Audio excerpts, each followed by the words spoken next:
मित्रांनो, आज मराठी पत्रकार दिनाच्या निमित्ताने आम्हाला आपल्या सर्वांचा सत्कार करण्याचा योग येतो।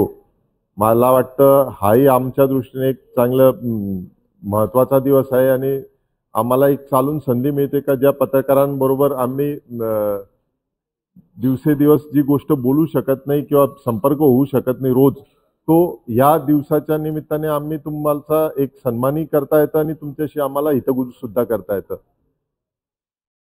आज आपण सर्व आमच्या विनंतीला मान देऊन इथे सर्वप्रथम आलेत, याबाबत मी सर्वांचा सर्वप्रथम आभार व्यक्त करतो।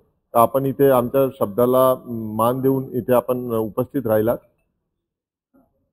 पत्रकार हा लोकशाहीचा चौथा स्तंभ आहे, ते आपण मानतोच, परंतु पत्रकाराशिवाय जनता आणि कुठलीही संस्था यांच्यामध्ये संभाषण होऊ शकत नाही। प्रत्येक मॅनेजमेंट कुठलीही संस्था जनतापर्यंत पोहोचवण्याचं सर्वात उत्तम साधन म्हणजे पत्रकार। पत्रकार कुठलीही गोष्ट 5 मिनिटात पूर्ण गावामध्ये किंवा पूर्ण लोकांमध्ये त्याबाबत ती जागरूकता आणू शकते आणि ते काम तुम्ही सर्व लोक करतात आणि मला वाटतं याच्यापेक्षा कुठलंही चांगलं काम असू शकत नाही आणि त्याबद्दल सर्वप्रथम मी आता तुमचं सर्वांचं एक वेळा परत पुनश्च शुभेच्छा देतो। बँकेच्या प्रगतीविषयी सर्वांनी सांगितलं आहे, एक पत्रही मी तुम्हाला दिलं आहे। बँकेने सर्व सभासद असो, डिपॉझिटर ठेवीदार असो, कर्जदार असो, त्याचप्रमाणे पत्रकार या सर्वांच्या सहकार्याने आपण या पंचवार्षिकमध्ये तुम्हाला माहिती आहे का जेव्हा आम्ही आलो त्यावेळी परिस्थिती काय होती आणि आता आपण कुठे पोहोचलोय।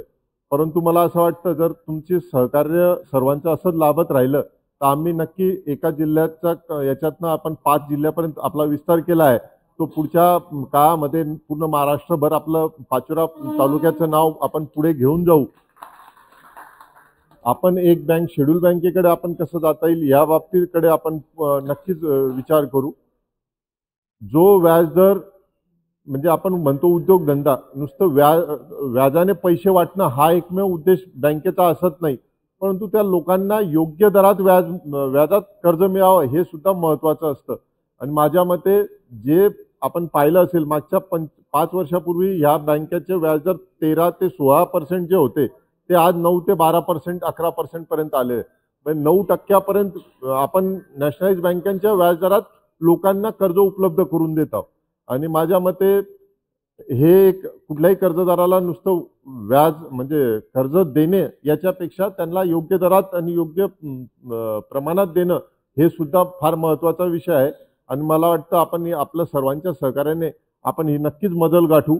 बाकीच्या गोष्टी सर्वांनी सांगितल्या त्याबद्दल मी परत त्या गोष्टींचा उहापोह करत नाही आणि सर्वात शेवटी परत एक वेळा तुम्हाला शुभेच्छा देऊन माझे 2 शब्द